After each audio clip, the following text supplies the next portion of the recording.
दोस्तों, कंगना रनावत और जावेद अख्तर के बीच जो कोर्ट में मानहानि का केस चल रहा था, उसके बारे में लगातार हमने भी खबर दिखाई और कई सारी रिपोर्ट्स आपने पढ़ी होंगी।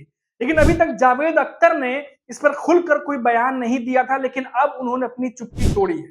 जी हाँ दोस्तों, कंगना रनावत ने कोर्ट में माफी मांगी थी जावेद अख्तर से। एक बयान उन्होंने दिया था बहुत पहले, और करीब करीब 5-6 साल से मामला ये कोर्ट में चल रहा था, जिसके बाद कंगना ने माफी मांगी जावेद अख्तर से, और फिर माफी देने के बाद ये मामला जो है सुलझा। अब इस पर जावेद अख्तर ने अपनी चुप्पी तोड़ी है और खुलकर बताया है कि क्या कुछ बातें हुई थी कोर्ट में उस दिन। सब कुछ डिटेल से बताता हूं। बड़ा इंटरेस्टिंग सा किस्सा है जो उन्होंने खुद एक नए इंटरव्यू में एक इंटरव्यू दिया है, उसमें शेयर किया है। नमस्कार दोस्तों, मेरा नाम है मनीष कुमार सिंह और आप देख रहे हैं 4 PM महाराष्ट्र। बॉलीवुड के जाने माने राइटर हैं जावेद अख्तर। बहुत सारे गाने लिख चुके हैं, फिल्में लिख चुके हैं, आप जानते हैं उन्हें। आए दिन कई सारे डिबेट शो में भी देखते हैं। दूसरी तरफ कंगना रनावत हैं, जो अपने बयानों से अक्सर चर्चा में रहती हैं। अब तो मंडी से सांसद हैं, अभिनेता से नेता बन चुकी हैं। इन दोनों का एक पुराना मामला था दोस्तों, जो कोर्ट में चल रहा था मुंबई में, और मानहानि का केस था। कंगना रनावत ने कुछ ऐसे बयान दे दिए थे जावेद अख्तर को लेकर के, रोशन फैमिली को लेकर के, कई सारे ऐसे बयान दे दिए थे जो आधारहीन थे जावेद अख्तर के मुताबिक। और उन्होंने ये तमाम बातों को लेकर के कोर्ट का रुख किया और कंगना रनावत पे केस किया, और कंगना रनावत ने भी इसके बदले में जावेद अख्तर पर केस किया, और दोनों की जो कानूनी लड़ाई है वो शुरू हो गई। लगभग 4.5-5 साल तक ये मामला कोर्ट में चला, और उसके बाद जावेद अख्तर से कंगना रनावत ने लिखित में जो जानकारी है उसके मुताबिक लिखित में उन्होंने जावेद अख्तर से माफी मांगी। कंगना रनावत ने जो कुछ भी उन्होंने जावेद अख्तर के बारे में कहा था। अब इसके बाद देखा गया कि कई सारी छोटी-छोटी पॉइंटर्स में कुछ ना कुछ खबरें आती रहीं। फिर शबाना आज़मी ने भी एक इंटरव्यू में कुछ बातें कही थी, फिर से हेडलाइन बनी, लेकिन अब जावेद अख्तर ने इस पर चुप्पी तोड़ी है और उन्होंने कई सारे बातों को प्रकाश में लाया है। जैसा कि जावेद अख्तर ने कहा कि जिस दिन उन्होंने माफी मांगी कोर्ट के सामने लिखित में, जावेद अख्तर ने कहा कि मैंने कभी पैसे नहीं मांगे कि भाई आपने मेरी बेइज्जती की, या जो भी आपने आरोप लगाए या बातें कही, आधारहीन बातें कही, तुम्हारा अपने इमेज को धक्का पहुंचा है तो 50 करोड़ दीजिए, ऐसा मैं उन्होंने कभी नहीं कहा। 500 रुपए तक कभी नहीं मांगे। उन्होंने बोला था कि माफी जो है वो मांगनी होगी, और उसके बाद कोर्ट में जज के सामने कंगना ने माफी मांगी। और उसके बाद जब जावेद अख्तर और कंगना रनावत और उनके वकील जब बाहर आ रहे थे, जो रिपोर्ट्स आई है उसके मुताबिक बता रहा हूँ दोस्तों, कि जब वो बाहर आ रहे थे तो कंगना रनावत के वकील ने ये कहा कि आपको बहुत इज्जत देती हैं कंगना रनावत, फादर फिगर मानती हैं। तो जावेद अख्तर ने बड़े ही हंसी भरे अंदाज में और हल्के अंदाज में ये बात कही कि इतनी खूबसूरत एक्ट्रेस है, मैं इनका फादर फिगर नहीं बन सकता या नहीं हो सकता, कुछ तरीके से उन्होंने बात कही।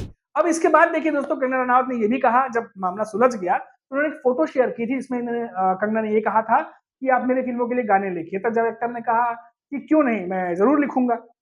अब इन बातों को लेकर के उन्होंने सोशल मीडिया पे फोटो डाली थी और कहा था कि हमारे बीच जो कुछ भी चीजें थी अब वो सुलझ गई हैं। लेकिन कंगना रनावत ने ये नहीं कहा था कि मैंने लिखित में माफी मांगी है। जो कुछ भी उन्होंने बयान दिया था उसके बदले उन्होंने कोर्ट में जावेद अख्तर से माफी मांगी थी लिखित में। ये बातें बाद में आनी शुरू हुई मीडिया में, और फिर उसके बाद खबरें बनती चली गई। इतना ही नहीं दोस्तों, जावेद अख्तर ने ये भी बताया कि कंगना रनावत से कोई उनका पर्सनल इश्यू तो है नहीं, कोई पर्सनल दुश्मनी तो है नहीं। जो विवाद था, जो मामला था, वो कोर्ट में सुलझ गया है उनके माफी के बाद। तो ऐसी कोई बात नहीं है कि मेरी कोई उनसे जाति दुश्मनी हो जिसकी वजह से मैं उनसे ना मिलूं। उनसे पूछा कि क्या आप मिलते हैं या नहीं मिलते, बोले आगे अगर मिलना होगा तो मिलेंगे, कोई ऐसी जाति दुश्मनी वाली बात नहीं है। तो ये दोनों के बीच में काफी समय से ये मामला चल रहा था, और लगातार, क्योंकि कंगना रनावत के बयान आपने देखे होंगे, बहुत सारे मामलों पर वो कभी कभी कुछ ऐसे बयान दे जाती हैं जो सुर्खियां और हेडलाइन तो बनती हैं, पर उन्हीं पर भारी पड़ जाता है। उदाहरण के तौर पर आपने देखा होगा जब किसानों को लेकर के उन्होंने एक बयान दे दिया था, और उस समय ये खबर आई कि बीजेपी आला कमान से उन पर प्रेशर आया है, जिसके बाद उन्होंने वो वीडियो हटाया, या उसके बदले उन्होंने कुछ माफी मांगी थी सोशल मीडिया पर उस बयान के लिए।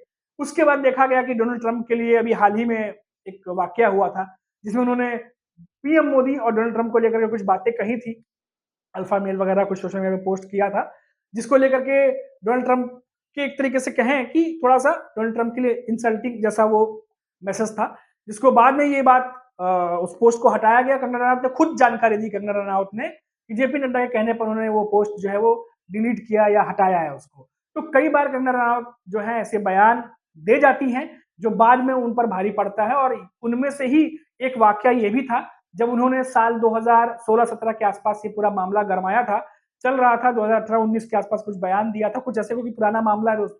और तब से ये मामला चल रहा था कोर्ट में लगातार।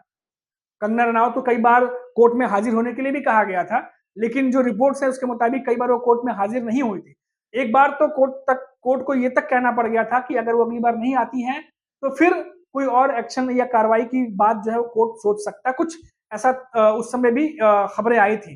तो लेकिन बाद में मामला सुलझ गया दोनों के बीच में और तमाम बातें जो है वो सबके सामने है मीडिया में इस समय। लेकिन क्योंकि जावेद अख्तर ने पहली बार चुप्पी तोड़ी है और इसीलिए ये जो मामला है वो अब हाईलाइट में वापस आया है, क्योंकि कंगना रनावत उनकी फैन फॉलोइंग है, ठीक है, अभिनेता है, अब नेता बन गई हैं और इसीलिए क्योंकि वो एक्ट्रेस रही हैं, इसलिए उनके जो बयान हैं जब वो देती हैं तो काफी ज्यादा वायरल हो जाते हैं तुरंत, क्योंकि फेस वैल्यू तो है ही।